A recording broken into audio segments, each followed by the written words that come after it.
Welcome, Raimund, to Metallarium Pages. It's a great pleasure to talk with you about to nail to obscurity, this new album generation of the void, and more things related to the metal world in general. So we are starting by asking, how are you doing today? How is the band in the last couple years? Because Black Frost was releasing like 6 years ago. Now we have this new album. Yes, yeah, first of all, this is the actual release day of the record. So Mhm. Generation of the Void is out this very day while we're doing this interview, which is quite exciting. We just released Glass Bleeding as the final single for this campaign, and yeah, it's pretty exciting. Like you said, it took us very long to finish this record. We released Black Frost in 2019. Mhm. Of course, during that time, we had the pandemic situation, which forced us to maybe also change the way how we proceed with the songwriting process and everything, because we in Germany weren't allowed to meet in person, and normally we take the rough ideas into the rehearsal room and finish them there. So it was kind of tough for us to find the right coping mechanism for this new situation. Mhm. And but in the end, we saw a lot of opportunities with working with a proper pre-production. Ola dived really deep into the whole recording stuff, and also the soundscapes stuff that is now part of the new songs as well. So he was really making a deep dive into what is possible with a constant studio situation, because this was the only way to write songs and to also like keep ideas Mhm. and create like demos and stuff. So that was that. It took us a while, but after a very busy live year, I would say, with 2022, when we toured for the first time the United States for 7.5 weeks, and then we did 2 weeks in Europe, and then around like 5.5 weeks towards the end of that year. So that Mhm. was at least very time consuming, and it also took a lot of preparation to Mhm. play these kind of shows. And Mhm. then we said, let's finish these songs, because there were, of course, ideas and rough sketches for new songs, but we just couldn't find the right time after everything opened up after the, let's say, complete lockdown situation. Um, and so we took a year off in 2023 from the whole life activities to finish that record, and we did it. And yeah, and then we faced another thing. Carsten, our bass player, left the band in the Okay. beginning of 2024. So Lutz, who is, let's say, a longtime member of the Nail to Obscurity family, the extended family, because he is Mhm. the light designer for us for very long, I think starting in 2019 around that, but he's a friend of ours since the very beginning.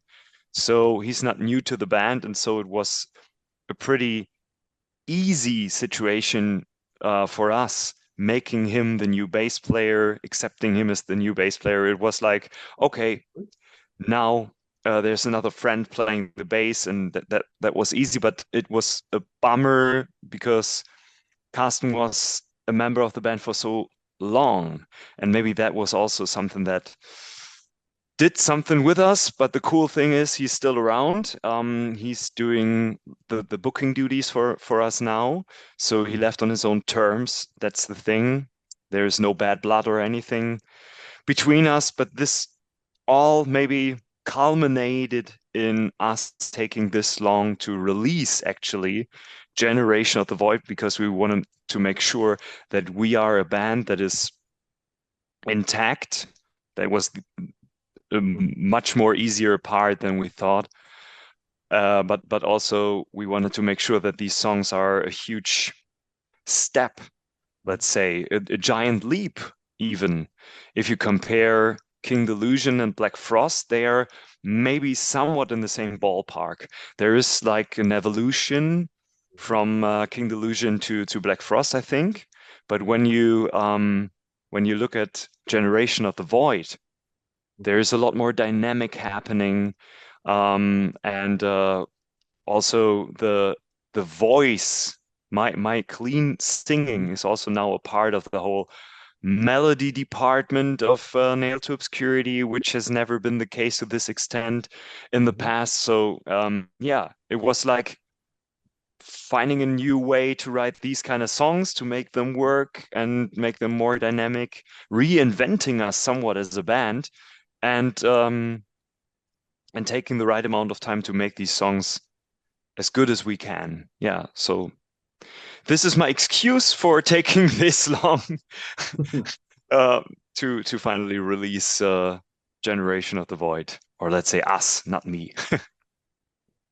Okay, okay. Well, I understand a lot of histories and interesting because, well, you answered me the second question also. When you decide writing songs for this album, and you provide information during this transition of the new bass, the pandemic, and all these kind of things. Interesting, interesting. So now let's talk about well, other kind of things because now since your previous album, this album was the Black Frost. It was released under the one of the biggest labels that is Nuclear Blast. Now we have this second label, this second album under them. So how it was to belong to one of the biggest labels in the world, like Nuclear Blast is it, and how do you feel compared to your previous work with Apostasy Records and the other label that you passed? Oh yeah, okay. Yeah, I think I have to go back then now. So the very first album, Abyss, was released by the band before I joined the band, and it was a self-released thing. So signing with Apostasy Records was a big thing when we did this with Opaque, and I think it was the right setup for Opaque. It was the right setup for King Delusion, but this release, King Delusion, opened a lot of doors. And all of a sudden, we had this contract with Nuclear Blast, and it was a huge honor for us. Like you said, it's such a huge label, so much history about this label, and the bands that could make um, a career under the umbrella of Nuclear Blast. So we were pretty aware of this thing being a giant thing for us. So when we signed the contract and when we prepared Black Frost, we forced ourselves a lot. So this was maybe the reason why it was a smaller gap for Nail to Obscurity standards in between King Delusion and Black Frost. We really wanted to deliver. And I wouldn't say this album is rushed or something. I really love Black Frost for what it is. Mhm. But we also said to ourselves after that release, let's maybe put a lot of put a lot more into these songs to enrich them, to make them bigger, allow ourselves to put more ingredients into that. So Generation of the Void is, like you said, our second release for Nuclear Blast, but it's also a very different record, and so I think we don't think too much about the let's say the Nuclear Blast thing, and we don't compare it too much because this label, of course, works very well, but Mhm. we try to stray away of like forcing ourselves to maybe appeal to them, because in the end, we try to make the music that we want to listen to as a simple listener. And I think this is the best way to go because we don't want to please anyone. In the end, we want to please ourselves. We want to see where we can go as musicians, as people, as songwriters, composers, whatever we want to call it. This is the main thing. But of course, we are, like I said, pretty aware of the fact that Nuclear Blast is one of the biggest metal labels in the world, if not the biggest one. Mm. Okay, okay, okay. So one thing that you mentioned is about the changes into this album, because when I remember when I hear for the first time the Abyss album or the Opaque album, I know I understand that you also hear these albums before you enter to the band? What's going on first you enter to the band? At that moment, the band plays something like Death Doom or this kind of situation. Now you are leaned down more commonly to the doom metal, especially with influence from Catatonia, for Paradise Lost from the 90s. Completely normal. So now, is this decision to change or to lean down completely to the, for example, to doom metal and left the death metal in the previous album, it was a conscious decision, or perhaps it was thinking since the beginning that you need to more focus on this progressive stuff like a Catatonia or these kind of things? Because when I hear this generation voice, I feel a lot of influence for Catatonia. That's completely normal. So is this decision, it was a conscious one, or perhaps it was during the transition to create more albums, more albums? Oh yeah, it's a good question, I have to say. It was a conscious decision to make an album that is more diverse, that is more open to new ingredients, that is more open to, let's say, the incorporation of clean vocals. This was a conscious decision, but we didn't like write down the amount of clean vocals. If growl vocals would work better, why just staying to clean vocals and vice versa? This is why we have a song like Overcast, which is a full throttle death doom track with just growls. And towards the end of the album, we have The Ides of Life, which is like a death metal ballady. So this can also work. We really wanted to stay open to any kind of influence. And Catatonia has always been a huge influence, but I wouldn't say that it's that we were like trying to be Catatonia. No, it was more like Nail to Obscurity has a certain style of guitars and everything, and we thought maybe we already found our own style in a way. I I'm not saying that you can make out like the influence, the godfathers of Nail to Obscurity there on to a certain extent they are obvious. You named some of them: Paradise Lost, Catatonia. We all love Opeth, and there are so many other great bands in that sector. My Dying Bride, so many fantastic bands.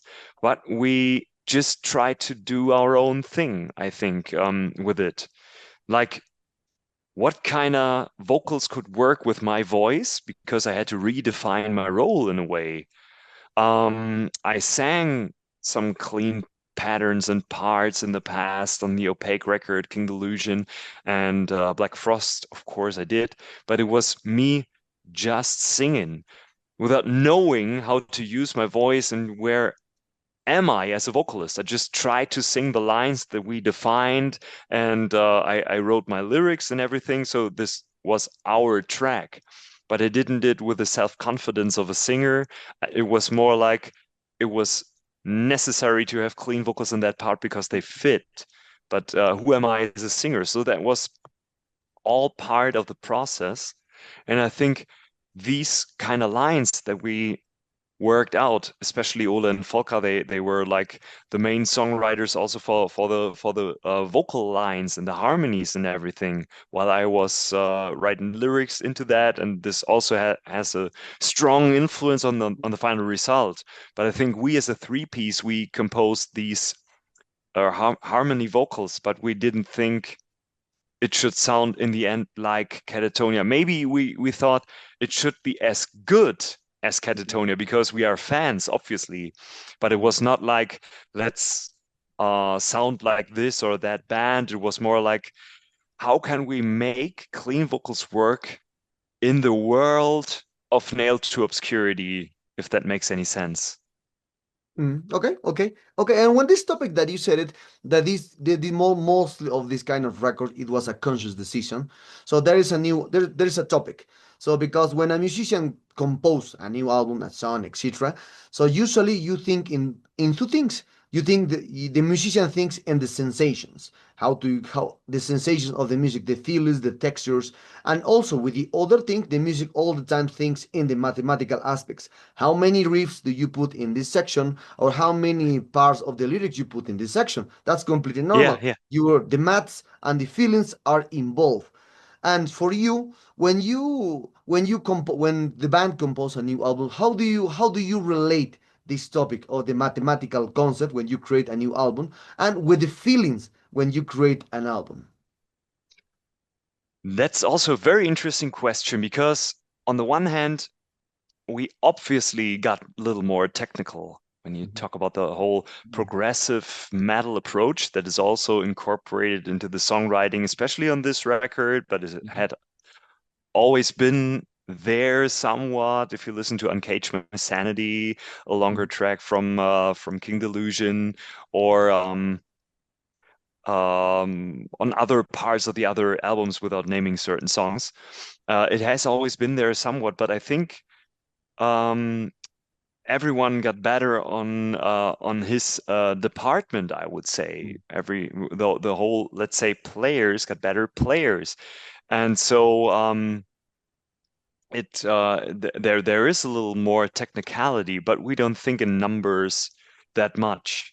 It's Mhm. more like writing a riff and then maybe dissect it during the songwriting process, especially now that we are that we are using more studio technique to make the songs work. Of course, we see the grid and everything, so there are, of course, numbers, but we try to stay as close as possible to the initial feel. So when I try to come up with vocal melodies, I can mostly talk about the allure there because there's a lot of my vocal stuff in the actual chorus lines Mhm. and in uh in the verses, sorry, in the verse lines, not in the chorus. That was more like Ole Volker and me, but in the verse lines. So when I try to come up with an idea, it's more like finding the right um feeling to it. I'm not thinking in numbers or anything. It's really just these are the words and I really want to make them work with this kind of song. And then I try to find the right feel. It's not that much about numbers, but of course they matter. Like I said, in the end, you dissect the song and then find out, okay, maybe there is a C part missing here, or there's like a melody shift that is needed to make the song even more interesting. We do that as well. This is like the second guessing part of things, but it's all about the pure emotion in the first place and in the last place as well. Because when you listen to the song as a whole, you have to have the feeling. You have to have the feeling. Yeah, that's maybe already the sentence. I finished it Mm. without knowing it. Yeah. Okay, okay, okay. And on this topic, you said one thing when you enter to the studio. Now the things very different as if we compare from the old days, because the things are more organic, more these kind of things. Now we have a lot of perfection thanks to the technology. That's completely normal. And so, how do you avoid to sound too perfect when the obviously the technology brings this kind of sounds? Perfection. As you can see, there's 1,000 of records now that they're releasing. So perfect, great musician, no bad records nowadays. It's impossible to find a bad records.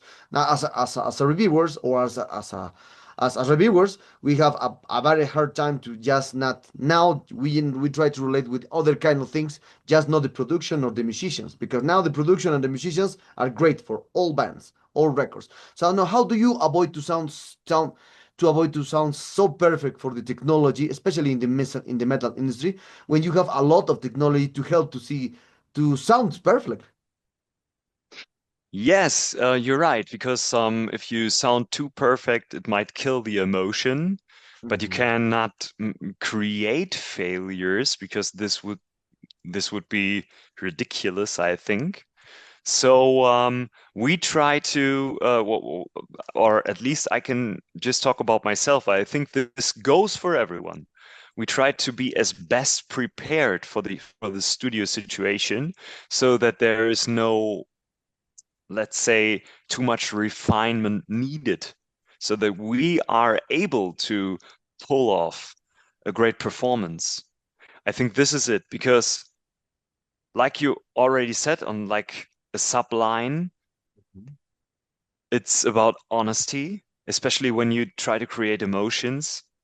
Um, You can kill emotions with too much technology Mhm. by making it too perfect. But if you are able to play a song as perfect as possible, Mhm. it's maybe even more acceptable if there are some failures here and there. But I think this is, of course, a very polished production. Mhm. It's the most polished production that we ever released so far. I would also say that because it would simply not be the truth, and it wouldn't do justice to what Jacob Hansen did with the final recordings.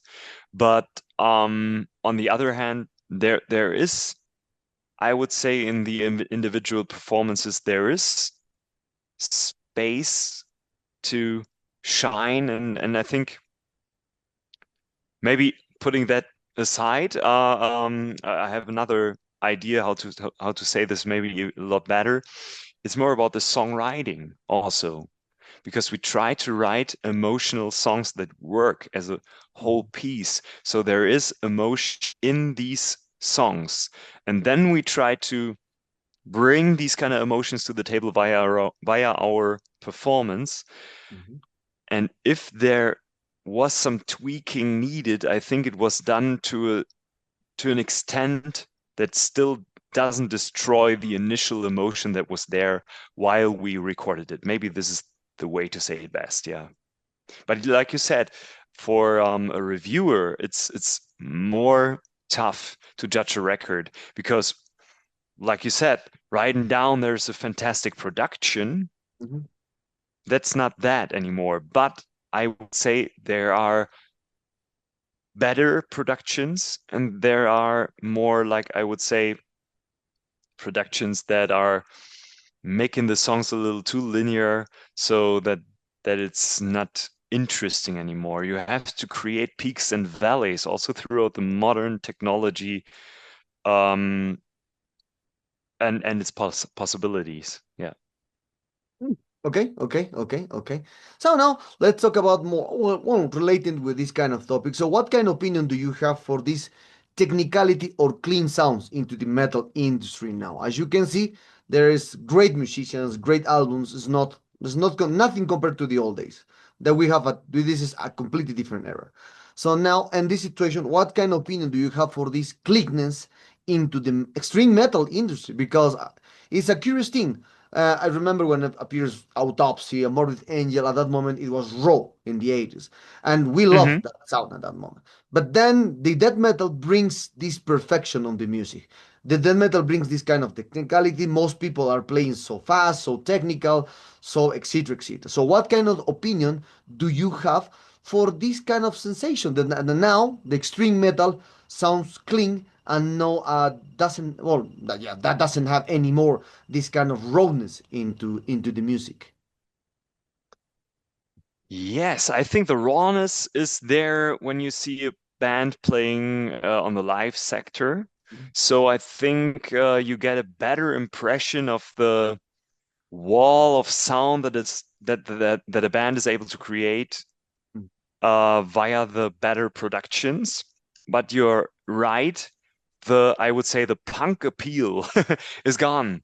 So the whole rebellious kind of appeal is gone a bit. Yes, you're right about that. But on the other hand, I think there is a lot of more possibilities. I think it's kind of interesting if you look back at bands from the 80s releasing modern day records. Some of them are just fantastic with that because they are able to manage both worlds.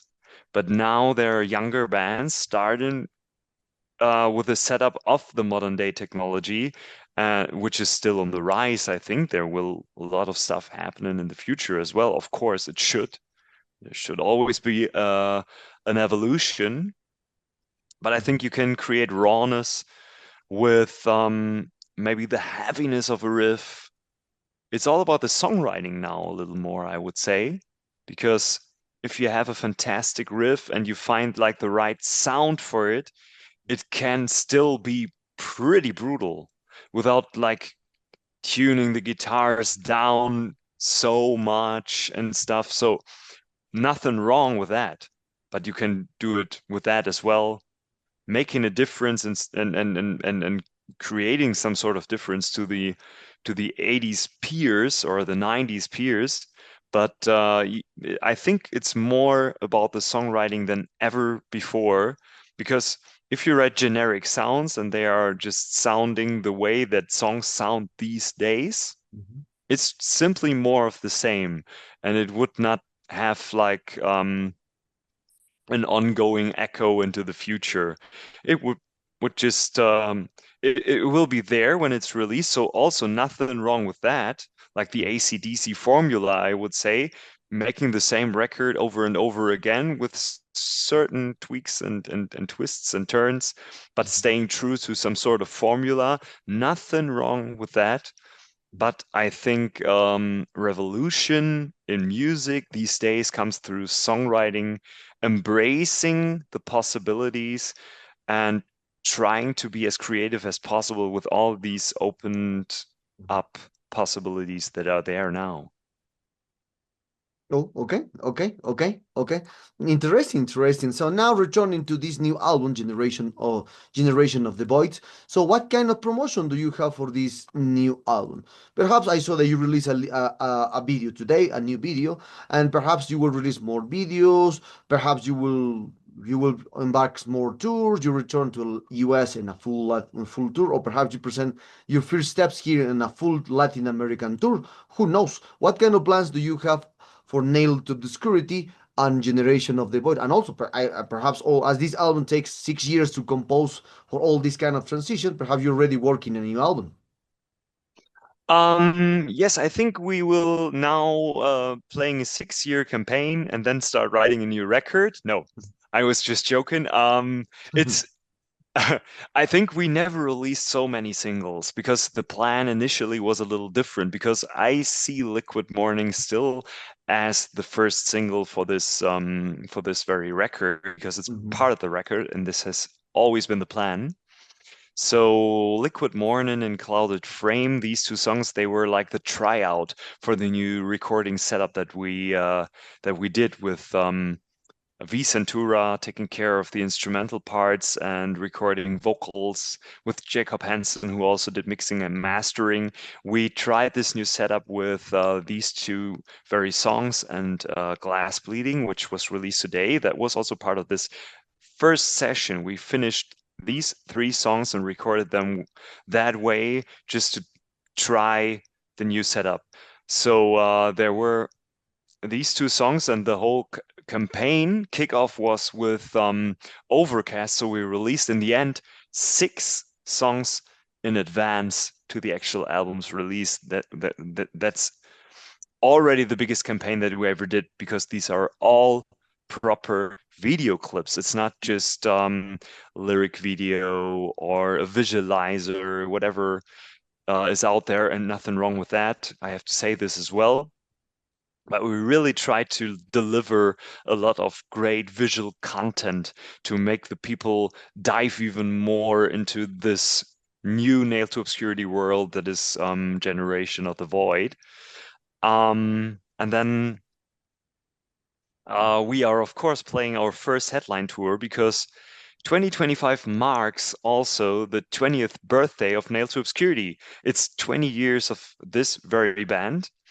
And it's pretty exciting to now playing a headline tour with Yoth Iria and Oak Ash and Thorn. We're looking very much forward to that. And of course, there is a lot of stuff in the making for 2026. Not that I can talk about that too much, but you also mentioned Latin America.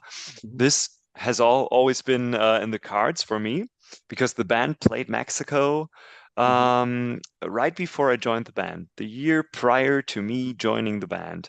Mhm. They told me, it was always a joke, but they were like, if you join Nail to Obscurity, you will play Mexico. And we have 2025 now. I joined the band in 2012, and we never played Mexico so far. So I hope that we will make it with this very record, because we are in talks to certain promoters and stuff. So I hope it will happen in 2026. And yeah, there's a lot of more touring planned for next year, and also playing festivals again because we played two smaller ones last year, and the year prior to that we didn't play any show in 2023, and the year before that it was Mhm, only the Brutal Assault, which is a fantastic festival. I love that one. mhm, But I would love to play also more festivals because this is also a way for a band like us to shine a little more because the crowds are bigger because there are so many bands attracting them, and we try to win them over. So yeah, there's a lot of stuff that is in talks, but I can't talk about anything that is not officially announced because if something goes wrong and in the end it won't, it might end the way that we won't play this or that show. And I already talked about that. This is unfair to the fans, and so also it kills the momentum a bit because I also like to have some surprises here and there. okay. Well, Raymond, we arrived to the sad moment of this interview. Thank you very much for your time. It was a pleasure to have you on in Metalarium. And this new Thank album you is a very great much. one. Congratulations Thank on you. this new record. And perhaps Thank you you very want to much. add something to your Latin American fans and obviously Metalarium followers. Thank you so much for your entire support. We are seeing your comments on our videos, and we would definitely love to play Latin America someday soon. And I hope next year it will finally happen. And because for me, it would be a premiere. For the other guys, it's the second time around. But anyways, it will definitely be a crushing experience. I'm pretty sure of that. Thank you so much for your support, and enjoy Generation of the Void. It's finally out there.